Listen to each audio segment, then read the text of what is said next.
আজকে এই বাংলাদেশে কোটিপতি লোক, ডিসি বলেন, এসপি বলেন, চেয়ারম্যান বলেন, এদের সন্তানগুলোকে এ কোরআনের মাদ্রাসায় দেয় না।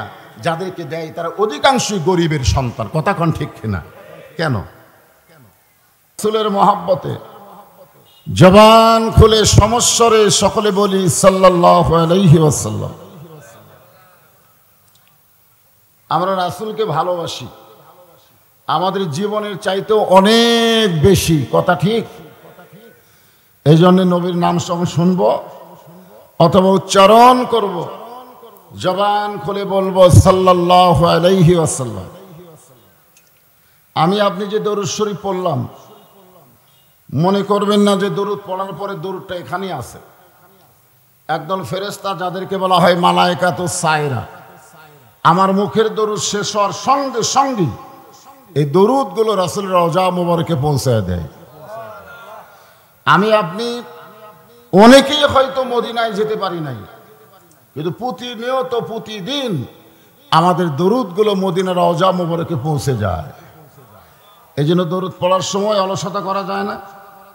হযরত আলী রাদিয়াল্লাহু থেকে বর্ণিত আছে, ওই ব্যক্তি সবচাইতে বড় কৃপণ যে নবীর নাম শুনলো, উচ্চারণ করলো, অথচ দরুদ পেশ করলো না।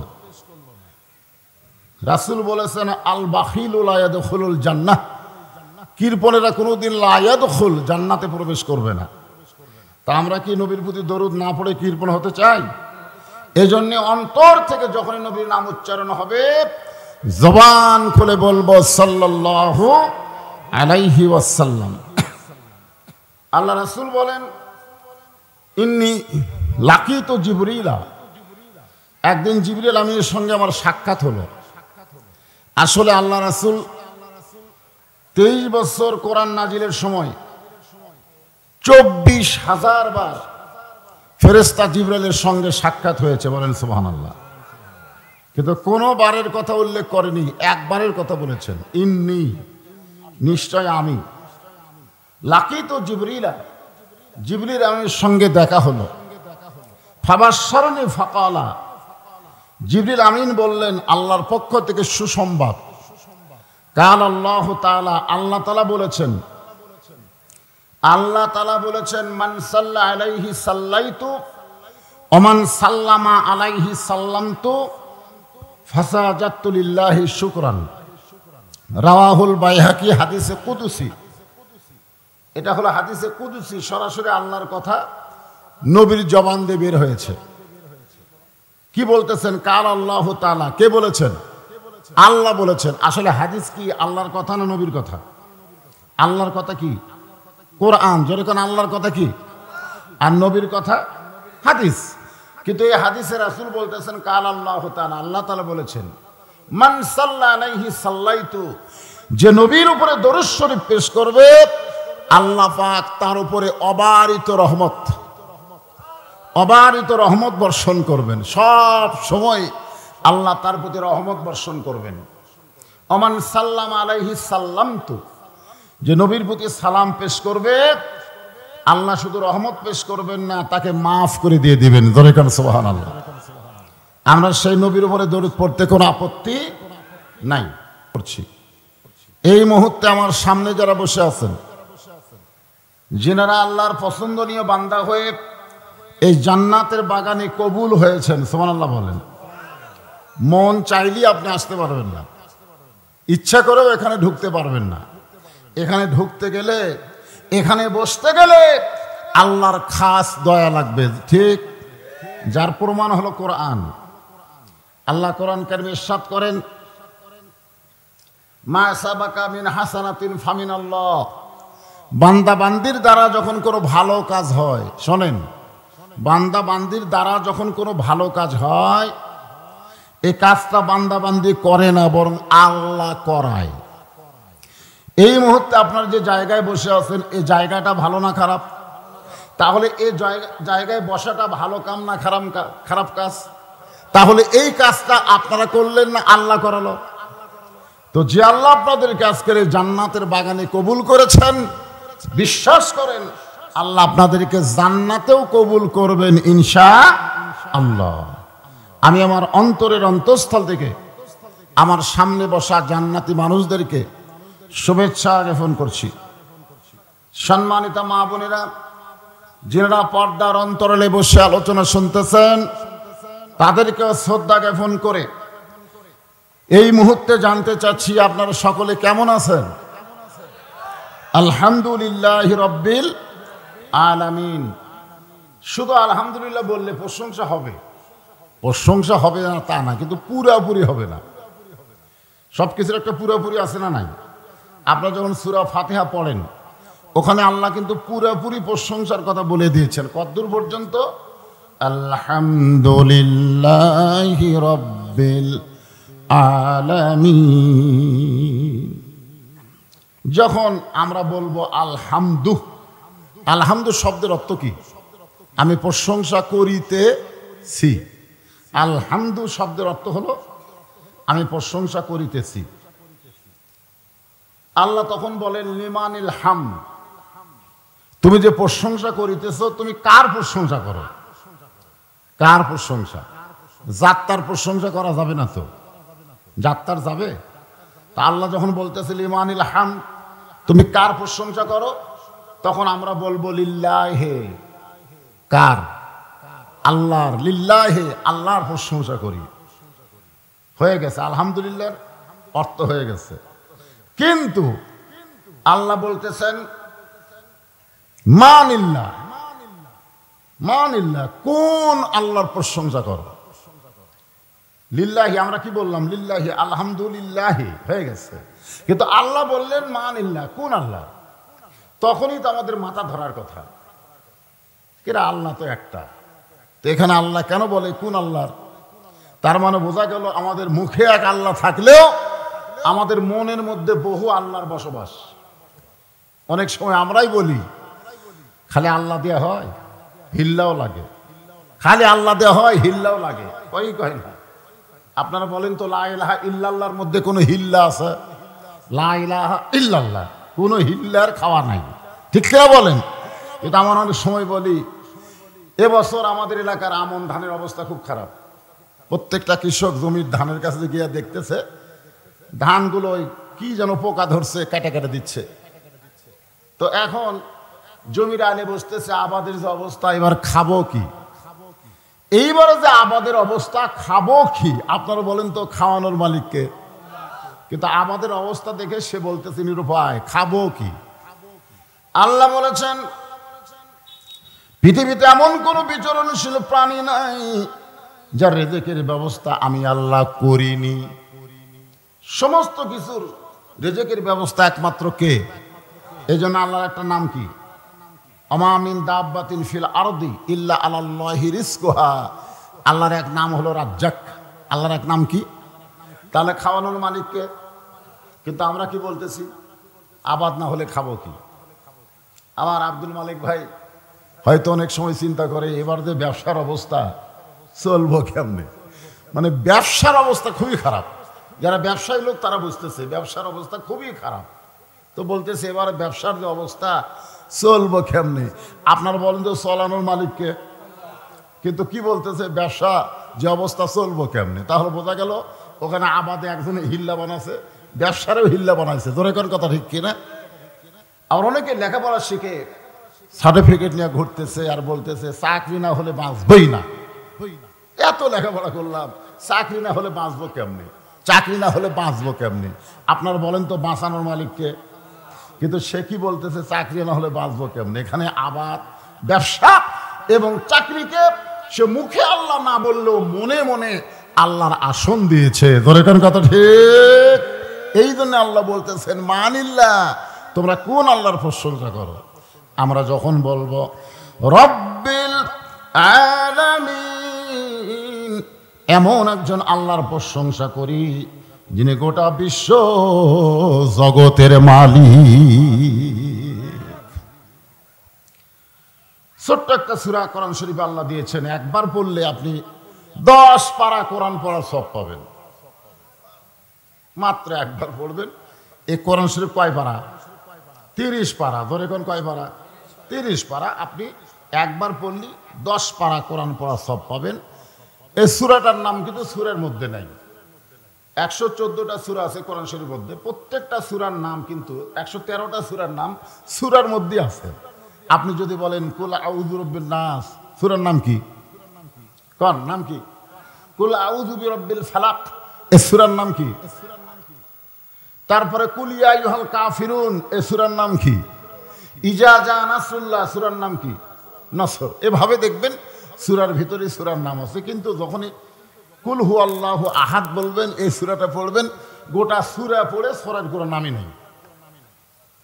আমার হিসাবে আগের এই 3টা অনুযায়ী এই সূরার নাম হওয়া লাগতো সূরায়ে আহাদ, সূরায়ে আহাদ। কিন্তু আল্লাহ তাআলা সূরা আহাদ না দিয়ে নাম রাখলেন ইখলাস। ওয়াজ শুরুর আগে এই সূরাটা আমরা একবার পড়ে এই কোরআনের মাহফিল অন্তত 10টা পারা কোরআন পড়ার সওয়াব অর্জন করি। এখানে তো খালি ওয়াজ শুনলে হবে না, কিন্তু সওয়াবও কামাই করা দরকার, ঠিক কিনা বলেন? তাহলে সকলে পড়েন বিসমিল্লাহির রহমানির রহিম। কুল হু আল্লাহু আহাদ আল্লাহুস সামাদ লাম ইয়ালিদ ওয়া লাম ইউলাদ ওয়া লাম ইয়াকুল লাহু কুফুয়ান আহাদ। আমার আল্লাহ কত বড়, আল্লাহর পরিচয় এই সূরা ইখলাসের মধ্যে আছে না নাই? আছে। আমরা সে আল্লাহর প্রশংসা করি যে আল্লাহ আরামের বাড়ি, আরামের ঘুমকে বাদ দিয়া এ কোরআনের মাহফিলে কিছু সময়ের জন্য বসার তৌফিক দিয়েছেন। আপনারা খুশি না বেজার হলেন? তাহলে জবান করে সমস্বরে একসঙ্গে সকলে বলবো রব্বানা লাকাল হামদ।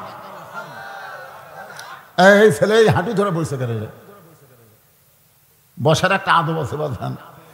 কোরআনের মাহফিলে একটা বসার সাইজ নাই। আপনি যেভাবে বসলে আরাম পাবেন সেটা বসবেন, কিন্তু হাঁটু ধরে বসলে আপনি দুর্বল হয়ে যাবেন। রোগী যারা তারা হাঁটু ধরে বসে, হেঁটু হেঁটু সুন্দর হয়ে বসেন। এমন সুন্দর বসবেন যে আপনার বসাটাই যেন জান্নাত পাওয়ার একটা ওসিলা হয়ে যায়। কারণ এটা জান্নাতের বাগান, যে ফাঁকা ফাঁকা বসে না বসে জমে বসেন, ফাঁকা থাকলে সাইডে থাক। কারণ এই কোরআনের মাহফিলের সবচেয়ে বড় শত্রু নাম হলো শয়তান। নাম কি? আমরা কিন্তু গত 3 বছরে ওয়াজ করতে পারিনি যে 3 জায়গায় ফাঁক রাখা জায়েজ নাই। কয় জায়গায়? 3 জায়গায় ফাঁক রাখা জায়েজ নাই। এই করোনার মধ্যে ওয়াজ বাতিল করছিলাম যে এই ফাঁক বন্ধর ওয়াজ আর করা যাবে না। 1 নম্বর হলো নামাজের কাতার যখন করবেন মাঝে মাঝে ফাঁকা রাখা যাবে না। করোনা এসে মাঝখানে 1.5 ফুট ফাঁক করে দিছে, জোরে কোন কথা ঠিক কিনা?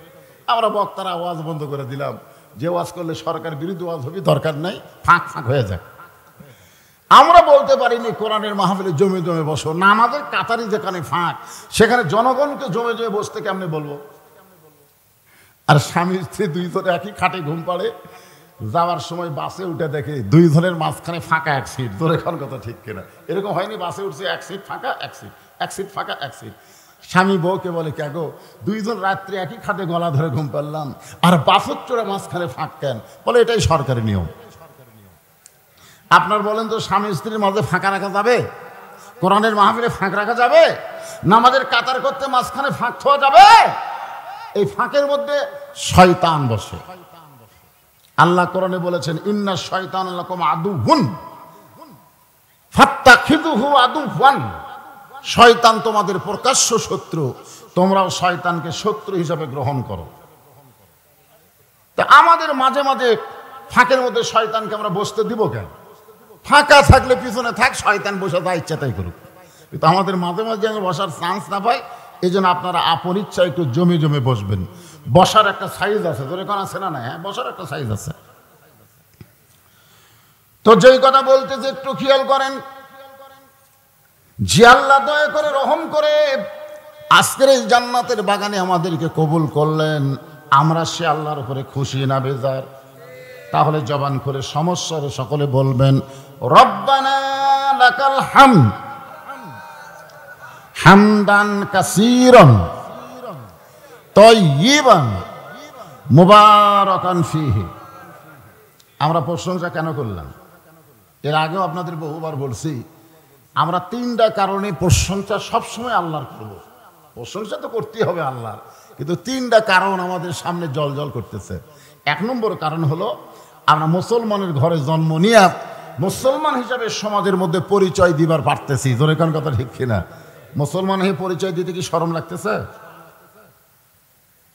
শরম লাগে? আল্লাহ কোরআনে বলেছেন, ওয়ামান ইয়াবতাগি গায়রাল ইসলাম দীনান ফালান ইউকবালা মিনহু। আল্লাহ বলেছেন ইসলাম ছাড়া অন্য কোনো ধর্ম তোমরা কেউ যদি গ্রহণ করো, সেই ধর্মটা আমি আল্লাহ কবুল করব না। এই আয়াতের দ্বারা বোঝা গেল আল্লাহর কাছে কবুলযোগ্য একমাত্র ধর্মের নাম কি? সবাই জবান খুলে বলেন, ইন্নাদ-দীনা ইনদাল্লাহিল ইসলাম মিল্লাতা আবিকুম ইব্রাহিম ওয়া সাম্মাকুমুল মুসলিমিন। আমাদের জাতির পিতা হযরত ইব্রাহিম আমাদের নাম রেখেছে মুসলমান। সেই হিসাবে মুসলমান হিসাবে পরিচয় দিতে আমাদের কোনো শরম আছে? যেই বলো আমাদের পরিচয় কি, সকলে বলবেন মুসলমান। এখানে ফেরেশতা আছে না নাই? হ্যাঁ। আমাদের আসল পরিচয় কি? যারা বলার সময় মুখ বন্ধ রাখলেন, আপনি কিন্তু ঠকে গেলেন। আপনি ঠকে গেলেন। আজকে যত পাপী আমরা হই না কেন, মুসলমান যদি জবান থেকে উচ্চারণ করে বলি, মৃত্যুর সময় আল্লাহ এই জবানে ঈমানের কলেমা জারি করে দিবে। আর যদি মুসলমান হওয়ার পরেও মুসলমান উচ্চারণ করতে না পারি, মৃত্যুর অন্তত ঘন্টা কয়েক আগে তার জবান আল্লাহ কেড়ে নিবে। হাত পা সবই ঠিক আছে, ও করতেছে, কিন্তু কথা বলে পারতেছে না। জনগণ দেখতেছে আর বলতেছে লোকটা সবই ঠিক আছে, মানে জবান বন্ধ। রাসূল বলেছেন, কোনো ব্যক্তি সারা জীবন যদি পাপ করে আর মৃত্যুর সময় যদি কলেমা তৈয়্যিবা লা ইলাহা ইল্লাল্লাহ পড়তে পড়তে মারা যায়, আল্লাহ নবী বলেন সে যত বড়ই পাপী হোক না কেন, মরার সঙ্গে সঙ্গে আল্লাহ তাকে রিসেপশন জানানোর জন্য 8টা জান্নাতের দরজা খুলে দেয়। তাহলে আমরা কি চাই না মরার সময় আমাদের জবান খোলা থাক? তাহলে পরিচয় কি? হ্যাঁ, সবাই বলবেন একসঙ্গে, আমাদের পরিচয় কি? আল্লাহ বললেন, লা তামুতুন্না, মৃত্যুবরণ করো না, ইল্লা ওয়া আনতুম মুসলিমুন, যতক্ষণ তোমরা মুসলমান না হবে। আমরা যদি মুসলমান হয়ে মরতে চাই, আমাদের করণীয় কি? এই শীর্ষক আজকে আপনাদের সামনে আলোচনা হবে।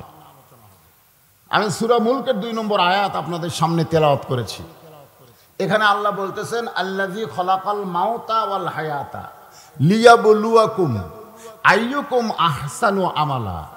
তোমাদের মৃত্যু এবং হায়াতকে আমি আল্লাহ সৃষ্টি করেছি পরীক্ষা করার জন্য। এটা হলো আয়াতের বাংলা অনুবাদ। আল্লাহ কি বলতেছেন? মৃত্যু এবং হায়াত। আপনারা বলেন তো, আগে হায়াত না মৃত্যু?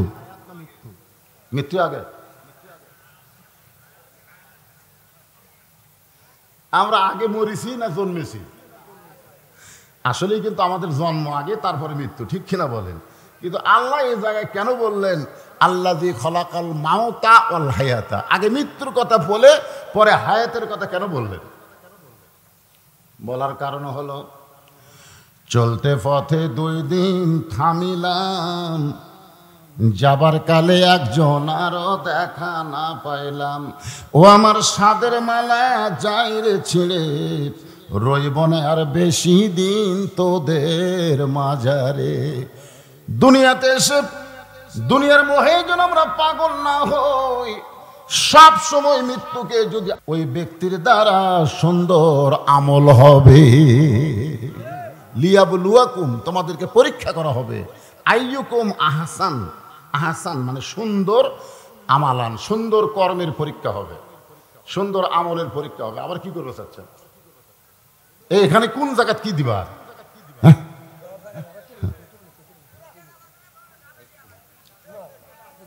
এখন লোকজন বিরক্ত, কোন জায়গা দিবা বাবা? এটা কি দেখো, তা আল্লাহ কি বলতেছে? লিয়াবলুয়াকুম, তোমাদেরকে পরীক্ষা করা হবে। এ ভাই আপনারা একটু শোনেন, আমরা কিন্তু পরীক্ষার ছাত্র, আমরা মুসলমান পরিচয় দিচ্ছি, পরীক্ষা তো আমাদেরই হবে। আপনি বলেন তো, পরীক্ষা কি অন্য কারো হবে? না। এর আগে পাশেই এক মাহফিলে আমি বলেছিলাম কয়েক বছর আগে, আমার মনে আছে। বিষয়টা হলো, ইসলাম হলো একটা গাড়ির নাম। সেই গাড়ির যারা যাত্রী হবে তাদের নাম হবে মুসলমান। যখন তাদের নাম কি? মুসলমান। গাড়ির নাম কি? ইসলাম। যাত্রীর নাম কি? হ্যাঁ, খেয়াল রাখবেন। ওই গাড়িতে যারা চড়বে তাদের একটা টিকিট কাটা লাগবে। এই টিকিটের নাম হলো ঈমান। যেরকম টিকিটের নাম কি? ঈমানের টিকিট নিয়ে মুসলমান যাত্রী হয়ে কেউ যদি ইসলাম গাড়িতে একবার চড়ে বসে, ওই গাড়ি চলতে চলতে তাকে জান্নাত নামক বাড়িতে পৌঁছায় দিবে। তাহলে কি বুঝলেন? এই সূত্রটা খেয়াল করেন, আয়াতের তাফসীর বুঝতে আপনাদের সহজ হবে। আমার সঙ্গে সকলে একটু বলেন, এই গাড়িতে চড়তে গেলে যে টিকিট লাগবে, টিকিট হলো লা ইলাহা ইল্লাল্লাহু মুহাম্মাদুর রাসূলুল্লাহ। এইটা হলো ঈমান। যেরকম এইটা কি? ঈমান গ্রহণ করে যখন গাড়ির মধ্যে চড়বো তখন আমার পরিচয় হলো মুসলমান। গাড়ির নাম কি? ইসলাম। ইসলাম গাড়ির গন্তব্য কোথায়? একবার চালু হলে একবার জান্নাতে গিয়ে থামবে। এখন সেই গাড়িতে যখন আমরা চড়বো, এই গাড়ির কিছু নিয়ম কারণ আছে না নাই? আপনি যে আপনাদের নওগাঁ বালুডাঙ্গা বাস স্ট্যান্ডে ঢাকার গাড়ি চড়তেছেন, বা ওই ঢাকা মোড়ে বাস স্ট্যান্ডে ঢাকার গাড়ি চড়তেছেন, গাড়ির মধ্যে চড়ে দেখবেন গাড়ির কিছু নিয়ম আছে না নাই? এই নিয়মগুলো তো আপনার মানা লাগবে রে ভাই। ইসলাম গাড়িতে মুসলমান যাত্রী হয়ে ঈমানের টিকিট নিয়ে যখন উঠবো, ইসলাম গাড়ির নিয়ম কারণ হচ্ছে আল্লাহর কোরআন, নবীর সুন্নাহ। এই নিয়ম কারণ আমাদের মানার দরকার আছে না নাই? হ্যাঁ, মানতে হবে তো। এখন আল্লাহ পবিত্র কোরআনকে লক্ষ্য করে বললেন, ওয়ানুনাজ্জিলু মিনাল কুরআনি মা হুয়া শিফাউ ওয়া রাহমাতুল লিল মুমিনিন।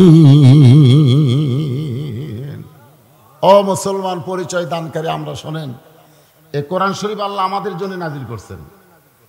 মুমিনদের কথা এখানে আল্লাহ কোট করে বললেন যে মুমিনদের যাবতীয় রোগের ঔষধ হিসাবে, শিফা হিসাবে আমি আল্লাহ এই কোরআন নাজিল করেছি। কাদের জন্য? পাইকারি হারে সকলের জন্য না, পাইকারি হারে সকলের জন্য শিফা, রোগ মুক্তি স্বরূপ আল্লাহ কোরআন নাজিল করে নাই, শুধুমাত্র মুমিনদের জন্য। তো আমার সামনে যারা বসে আছি, আমরা মুসলমান যদি পরিচয় দেই, আমাদের ঈমান আছে না নাই? ঈমান না থাকলে কি মুসলমান হবে? হবে না। এই জন্যে আমাদের তো ঈমান আছি আর আমরা মুসলমান পরিচয় দিলাম। এখন আসেন, যেই কোরআনকে আল্লাহ শিফা স্বরূপ নাজিল করলেন, সেই কোরআনটা আসলে কি? আজকে আপনার চক ধোপাই বাড়ি হাফেজি মাদ্রাসা এতিমখানা, এই এতিমখানা নিয়ে আমরা খুব টেনশনে আছি। মাদ্রাসা নিয়ে আমাদের খুব টেনশন, মাদ্রাসা কিভাবে চলবে, ঠিক কিনা বলেন? আপনারা বলেন তো, প্রাইমারি নিয়ে কোনো টেনশন আছে? নাই। দেখবেন প্রাইমারি একতলা, দোতলা, চারতলা পর্যন্ত এখন হচ্ছে, এই নিয়ে কোনো টেনশন করা লাগে না। আর এই মাদ্রাসা নিয়ে আমাদের টেনশন করতে হয়, চলবে কেমনে? খুব টেনশনে আমরা আছি। 90% মুসলমানের দেশে আল্লাহর কোরআনকে নিয়ে আমাদের যত চিন্তা ভাবনা। আজকে এই কোরআনের মাহফিলে এসে এই কোরআনকে আমাদের জানার দরকার আছে না নাই? না জানলে তো এটা মানতে পারবো না। আর কোরআন শুধু জানলে হবে না, সামিনা ওয়া তাআনা, আল্লাহ কোরআনে বলতেছেন শুনতে হবে গ্রহণ করার জন্য। আসলে কোরআনটা কি? আরব পৃথিবীর খলিফা হযরত ওমর মরুভূমির ভিতরে গভীর রাত্রে ছোট বাচ্চার মতন কাঁদতেছে। সবাই যখন ঘুমায় গেছে, ওমর ফারুক তখন কাঁদতেছে। ওমর ফারুককে খুঁজতে খুঁজতে একজন সাহাবী মরুভূমির ভিতরে গেল। আমিরুল মুমিনের দু চোখ দিয়ে দর দর করে পানি পড়তেছে। সাহাবীর নাম হলো আবু যার গিফারি। আমির আল মুমিনিন, সবাই যখন আরামে ঘুম পাড়তেছে, আপনি কেন কাঁদতেছেন? ওমর ফারুক বলে, আবু যর, এই কান্না আমার জীবনের কোনো দুঃখের কান্না নয়, এই কান্না হলো আমার আনন্দের কান্না। সুবহানাল্লাহ। আমি একজন ওমর, দিনের বেলা কানলে অনেকে দেখবে, আমার শরম লাগবে। সবাই যখন ঘুমায় আছে, আমি জানি সবাই ঘুমাইলো, একজন ঘুমায়নি। সবাই ঘুমাইলো, একজন ঘুমায়নি, তিনি কে?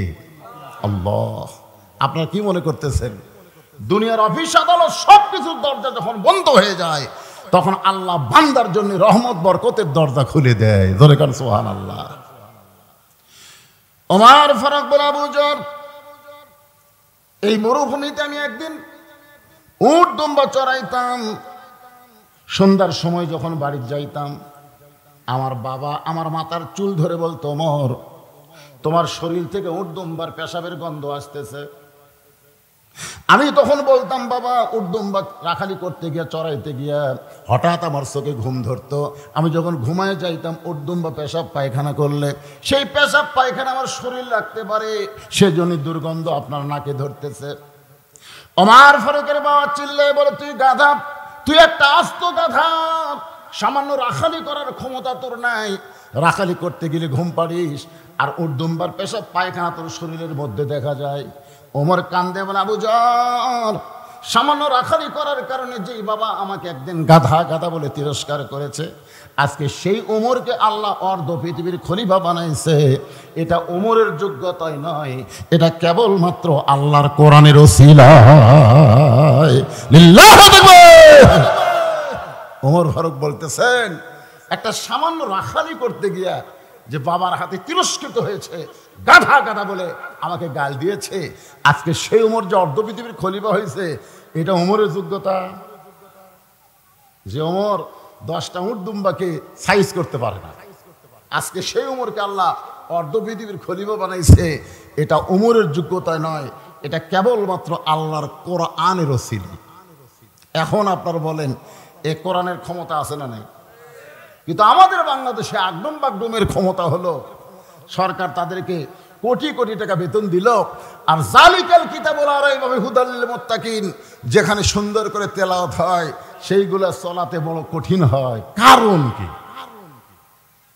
লিয়াবলুয়াকুম আইয়ুকুম আহসানু আমালা। আল্লাহ বলতেছেন তোমাদের সুন্দর আমলের পরীক্ষা হবে। সুন্দর কাজ যে আপনি করবেন, কেমনি করবেন? আমরা যারা এখানে বসে আছি, আমরা কি সকলে মুসলমান হয়ে মরতে চাই না? কিন্তু মরতে পারবেন?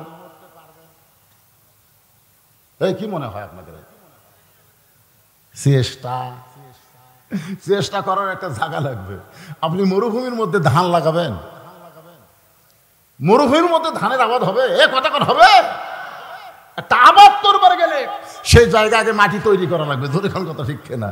হ্যাঁ, বর্তমানে বাংলাদেশের যে সিচুয়েশন, যে পরিবেশ চলতেছে, এই পরিবেশে আমি মুসলমান হয়ে মরতে পারবো তার কোনো গ্যারান্টি নেই, কোনো গ্যারান্টি নেই।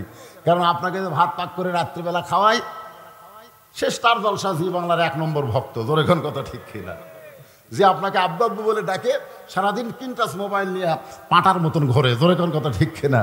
যে মেয়েটা আপনাকে আব্বা বলে সম্মান করে, সে মেয়েটা কখন যে পরিমণি, কখন যে অবু সরকার হয়ে যায় আপনি জানেনই না।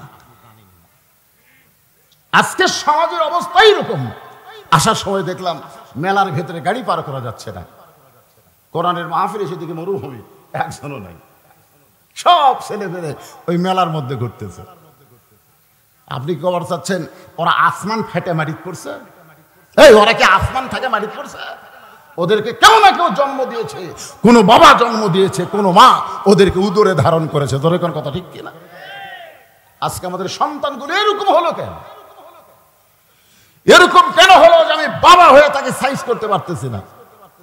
তার মানে বোঝা গেল বর্তমানে বাংলাদেশে যে পরিবেশ চলতেছে, এই পরিবেশে বাবা তার সন্তানকে সাইজ করতে পারবে না, মা তার সন্তানকে সাইজ করতে পারবে না।